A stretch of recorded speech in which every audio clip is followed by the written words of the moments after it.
अपनी गज़ल की अपनी अलग ही बहर, चलो चलें वहाँ जहाँ कल्पनाओं का शहर। आइए दोस्तों, मिलते हैं कुछ नए किरदारों से, मेरे यानी केशव सक्सेना के साथ। और मैं आपको सुनाने जा रहा हूँ मोहित शर्मा स्वतंत्र गंगाधर की लिखी कहानी पुण्यतिथि का दूसरा भाग।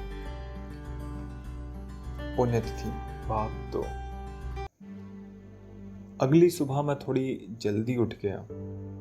वैसे कभी इतनी जल्दी नहीं उठा, लेकिन उस दिन पता नहीं कैसे आँख खुल गई।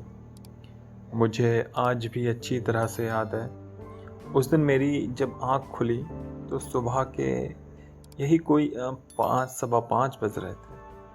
क्योंकि मम्मी ने एक बार मुझसे जब समय पूछा था तो मैंने गलत समय बता दिया था। तब मम्मी ने मुझे और राखी को घड़ी देखना सिखाया था, और उन्होंने हम दोनों भाई बहन को बहुत अच्छी तरीके से समझाया।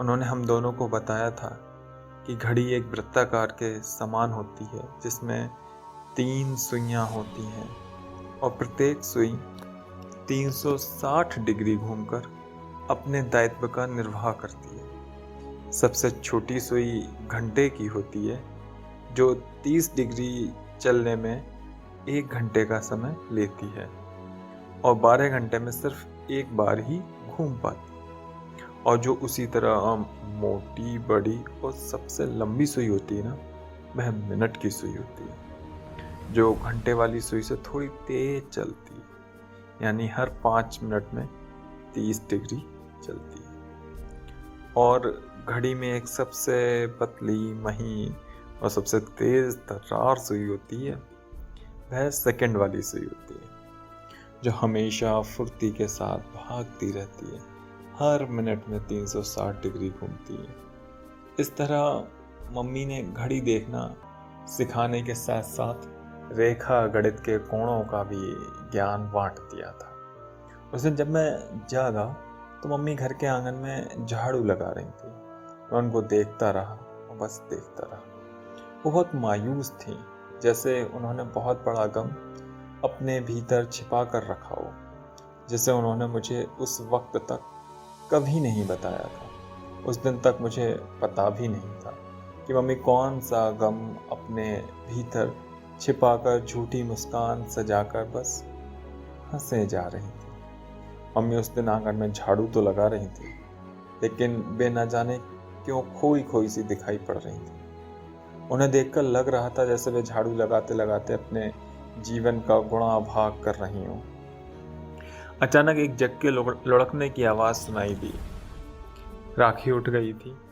रोज शाम को सोने से पहले रात में पीने के लिए मम्मी एक जग पानी भरकर रखा करती थी, जो राखी के पैर लगने के कारण लुढ़क गया था। मम्मी उस आहट को सुनकर अपने मन के गुणा भाग को छोड़कर यथार्थ में आ गई थी। उन्होंने कहा, अरे राखी मेरी बच्ची, तुम इतनी जल्दी उठ गई? और राखी अपने हाथों से आंखों को मींचती हुई बाहर आई, तो मैं भी अपने बिस्तर से उठकर बाहर आ गया। मैंने देखा कि मम्मी ने तुरंत अपने भीतर की वेदना को झूठी हंसी के हवाले करके हम दोनों से कहा, उठ गए तुम दोनों, चलो फटाफट दांत मांज कर नहा धोकर स्कूल जाने के लिए तैयार हो जाओ जल्दी से। तब तक मैं तुम्हारे लिए खाना बना देती हूँ। थोड़ी देर बाद मैं और राखी तैयार होकर अपने दोपहर का भोजन लेकर स्कूल चले गए थे।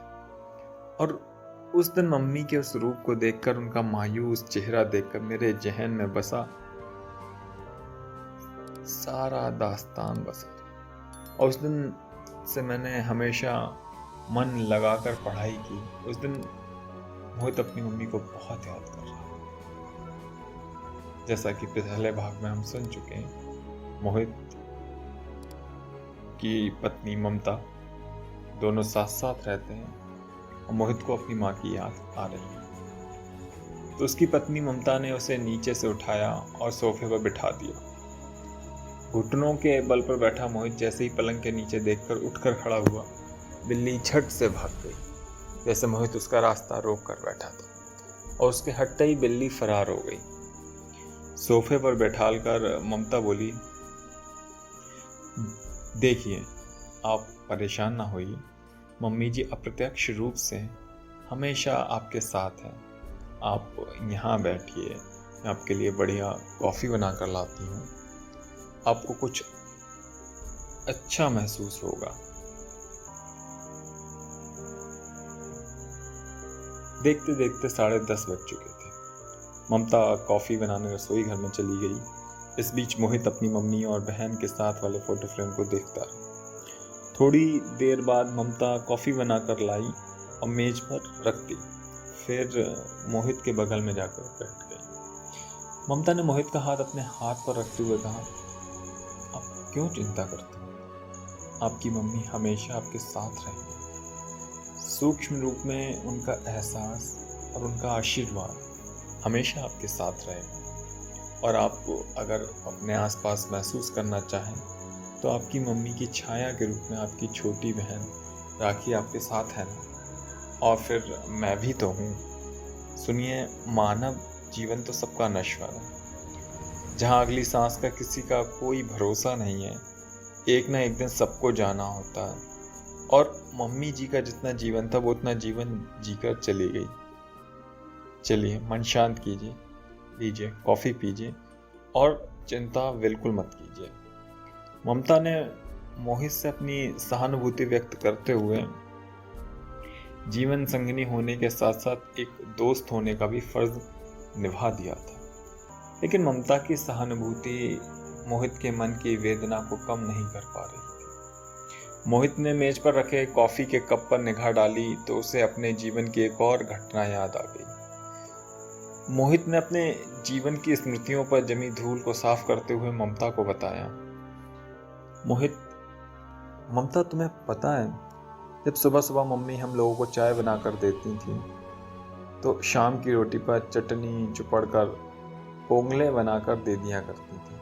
और कभी कभी मम्मी अपने मालिकों के घर से 2-4 रस्क और फैन के पीस अपने साड़ी के पल्लू में छुपा कर ले आती थी और सुबह सुबह हमें खाने को दे देती थी। जिंदगी के कठिन लम्हों में भी कैसे मुस्कुराया जाता है, यह मेरी मम्मी से बेहतर शायद ही कोई जानता होगा। मेरी मम्मी ने अपनी जिंदगी को जी भर जिया, समय निकालकर रोया भी, मुझे और राखी को देखकर मुस्कुराया भी।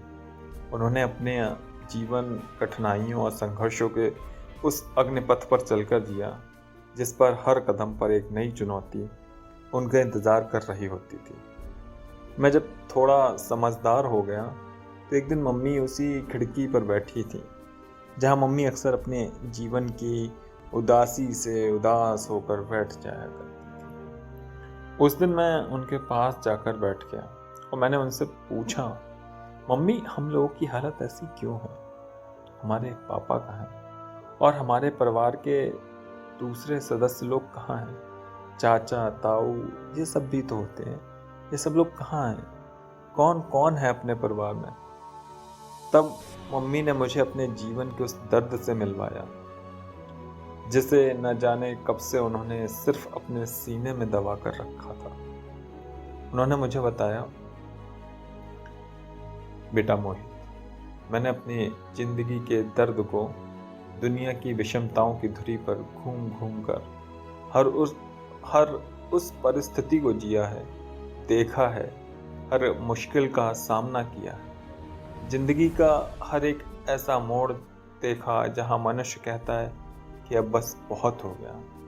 लेकिन मैंने अपनी जिंदगी में कभी धैर्य नहीं खोया। परिस्थितियां चाहे कितनी भी विषम क्यों ना हो गई हों, लेकिन मैंने हमेशा ही उनसे हर परिस्थिति में मुकाबला किया।